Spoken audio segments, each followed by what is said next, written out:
Hello সবাইকে, সবাই কেমন আছো? জানো তো এই বছরের বার্থডে সেলিব্রেশন করতে আমরা চলে গেছিলাম আইটিসি রয়্যাল কলকাতা।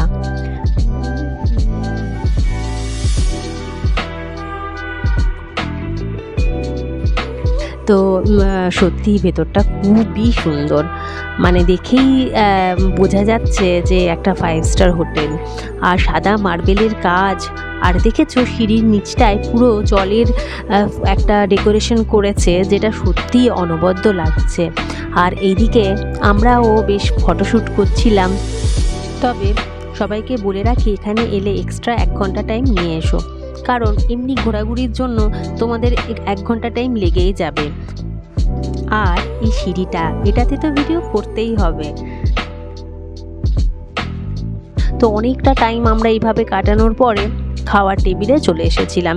তো নর্মাল খাওয়া দাওয়ার সাথে সাথে আমরা যেটা করেছিলাম, একটু ওয়েস্টার্ন সিগনেচার যে ফুডগুলো আছে সেগুলো ট্রাই করেছিলাম। তো দেখতেই পাচ্ছ, যেটা আমরা স্যুপ, কিছু চিকেন সালামি, তারপর ইটালিয়ান কিছু খাবার, এগুলো ট্রাই করেছিলাম। নর্মাল খাবার তো ছিলই, সেগুলো আর ভিডিও আর দিলাম না। আর এই যে বিরিয়ানি খাচ্ছি, দেখতেই পাচ্ছ। তো একটা কথা বলার, যেটা হলো এখানে এলে আমরা যে ভুলটা করেছি সেটা করো না, যেটা হচ্ছে একটু দিনে দিনে এসো। কারণ দেখো, এত টাকা দিয়ে শুধু খাওয়ার জন্য তো মানুষ আসে না। এখানে আসার একটা অন্যতম কারণ হচ্ছে ফটোশ্যুট। তো ফটোশ্যুট যদি করতে চাও, তাহলে কিন্তু যদি ডিনারের জন্য আসো, বিকাল বিকাল চলে এসো। আর দিনের লাঞ্চের এলে তো কোনো কথাই নেই। এখানে এত টাইপের খাবার রয়েছে যে প্রত্যেকটা খাবার ট্রাই করাও সম্ভব না। তো যাই হোক, আমরা যতগুলো পেরেছিলাম ট্রাই করেছিলাম।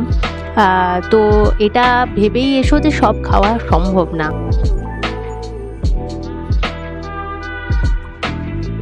আর এদিকে দেখো, ডেজার্ট তো অনবদ্য ছিল। খাওয়ার নিয়ে কোনো কথা বলারই নেই, সত্যি খাওয়া প্রত্যেকটা খাবারই খুব ভালো ছিল। তো বার্থডে ছিল বলে বার্থডে কেক হাতে নিয়ে আমরা বেরিয়ে পড়ছি। সমস্ত খাবারই ঠিকঠাক খেয়েছিলাম। এখন রাত্রি 11টা বেজে গেছে। তো চলো, গুড নাইট, বেরিয়ে পড়লাম।